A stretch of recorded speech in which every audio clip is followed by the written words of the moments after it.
नमस्कार दोस्तों, जय हिंद। आपको बहुत बहुत खुशखबरी देने वाली ये वीडियो है कि एसएससी सीपीयू से 4300 एसआई पदों पर भर्तियां होनी हैं।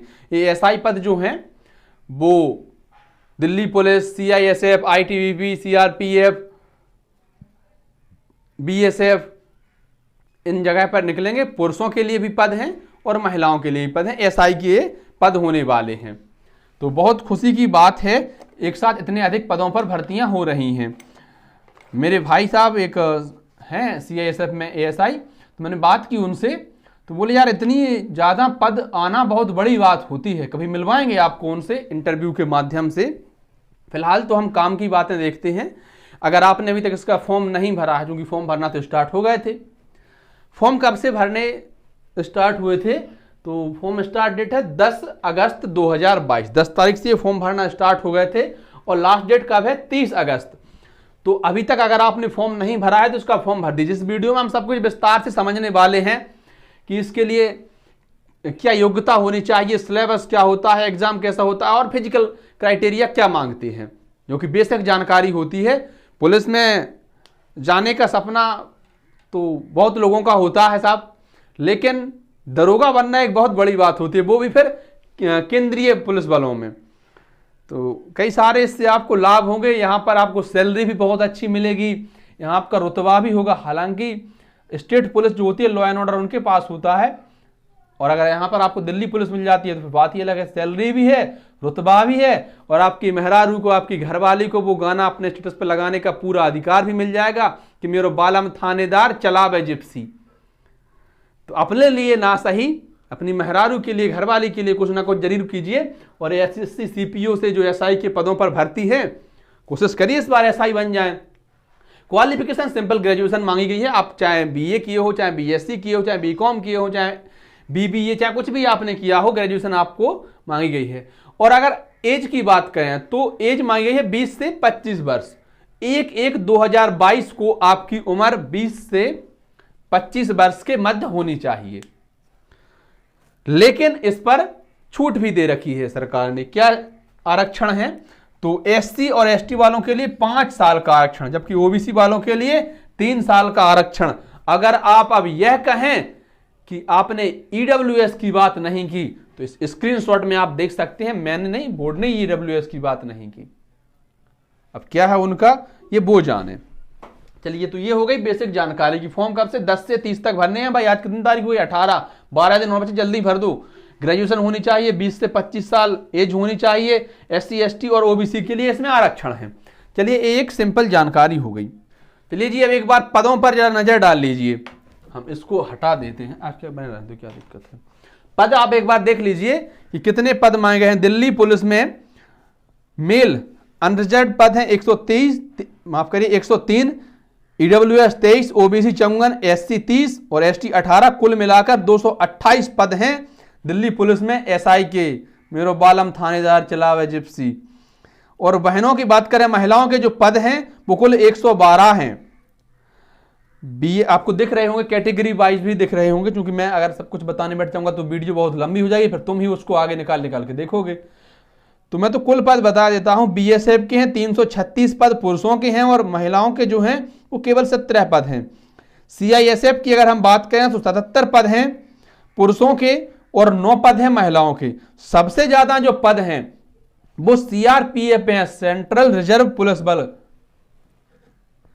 केंद्रीय पुलिस यह होती है। और यहां पर 3006 एसआई के पद हैं पुरुषों के लिए, जबकि 106 पद हैं महिलाओं के लिए। तो ये बड़ी बात है। यहां पर एक साथ एसआई के इतने पद आना बहुत बड़ी बात होती है। एक सुविधा यह भी होती है, पता, तुम कहीं भी चले जाओ पूरे देश में घूमने, तुम्हारा टोल नहीं लगेगा गाड़ी का, तुमको फास्टैग लगवाने की जरूरत ही नहीं है।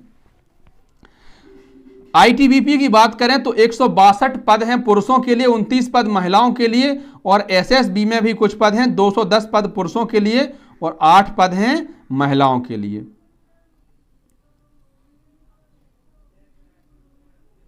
चलिए, ये बात हो गई। अब हम बात करते हैं इसके सिलेबस के बारे में। इसका पाठ्यक्रम क्या होता है? स्क्रीनशॉट में आप देख पा रहे होंगे कि इसका जो पाठ्यक्रम होता है, देखिए 200 नंबर का एक पेपर होगा जिसमें आपसे 2 से ही प्रश्न पूछे जाएंगे और 2 घंटे का समय मिलेगा। जो विषय होंगे आपके वो होंगे general intelligence and reasoning 50 number की, general knowledge and general awareness 50 number की, और क्वांटिटेटिव एप्टीट्यूड मतलब मैथ भी 50 नंबर का, और इंग्लिश कॉम्प्रिहेंशन भी 50 नंबर की। तो इंग्लिश, मैथ, रीजनिंग और जीके जीएस ये सब 50 नंबर के एक पोर्शन आपका होगा। तो टोटल होगा 200, और 200 प्रश्न आएंगे, 200 ही नंबर के होंगे। 0.05 या 1/4 आपको माइनस मार्किंग का भी इसमें सामना करना पड़ेगा। इसका जो दूसरा पेपर होता है ये होगा प्री। दूसरा पेपर जो होता है मेंस, जिसको मेंस कहते हैं, वो होता है इंग्लिश का पेपर। ये बहुत कठिन पेपर होता है भाई साहब, सबसे ज्यादा दिक्कत लोगों को इसी में आती है।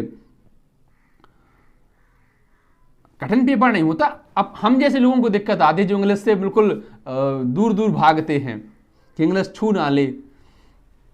तो English language and comprehension 200 question आएंगे, 200 नंबर के ही होंगे और 2 घंटे का समय होगा।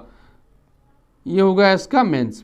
अगर आपने एनसीसी कर रखी है भाई तो आपको इसका भी लाभ मिलेगा। सी सर्टिफिकेट के आपको मिलेंगे 10 नंबर और बी सर्टिफिकेट के 6 नंबर, जबकि ए सर्टिफिकेट के 4 नंबर आपको मिलेंगे। क्या आप इतनी बात से सहमत हैं? तो देखिए अब अंत में बचता है क्या कि फिजिकल क्राइटेरिया क्या होता है, इसके लिए शारीरिक योग्यता क्या होनी चाहिए। हम अगर इसकी शारीरिक योग्यता की बात करें तो देखिए male candidate except those listed at serial number 2 and 3। आमतौर पर पुरुषों के लिए 170 हाइट मांगी जाती है। कितनी हाइट मांगी जाती है? आप कहेंगे भाई 170 हाइट मांगी जाती है। और सीना जो होना चाहिए वो 80 होना चाहिए नॉर्मल और 85 होना चाहिए फुला के सेंटीमीटर। तो 85 सेंटीमीटर, माफ करिए 5 सेंटीमीटर आपको सीना जो है फुलाना पड़ता है। कुछ लोगों को हाइट में थोड़ी सी रियायत दी गई है।